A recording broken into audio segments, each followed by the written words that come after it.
sa panibagong ulam serye. Dahil tinamad na naman tayo magluto, bumili na lang kami ng isaw at ng barbecue na baboy, at saka dugo, at saka paa, at saka ng ulo ng manok, at saka hotdog. Yan yung mga na-miss ko na wala sa Saudi. At ito ang aming hapunan ngayon, at yan ang ulam namin na sobrang miss ko kasi sa Saudi walang ganitong pagkain.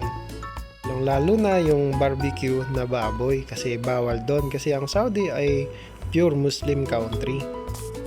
Siyempre, ang pinaka na-miss ko yung isaw, kaya yan na agad ang lalantakan natin. At napansin ko medyo masarap ng isaw na to, medyo malaman. Kasi pagkakagat mo pa lamang ay parang may konting laman sa loob. Alam mo yun kung ano. Tinamad data yung nagluto ng barbecue na to. Pero masarap kaya kainin na lang natin.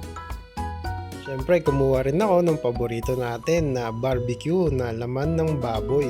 Talagang ito pinakamasarap sa lahat. Sa Saudi walang baboy kaya ito yung pinaka na-miss ko at pasintabi na lang sa mga kapwa natin Muslim.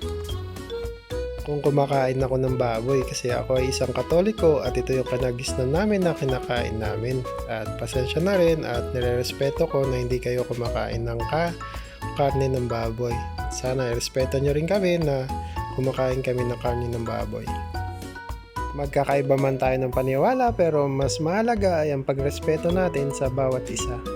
Kahit ano man relihiyon natin ay ang mahalaga ang pipiliin natin lagi ang pagrespeto natin sa kapwa at pagiging isang mabuting tao. So hanggang dito na lang. Bye!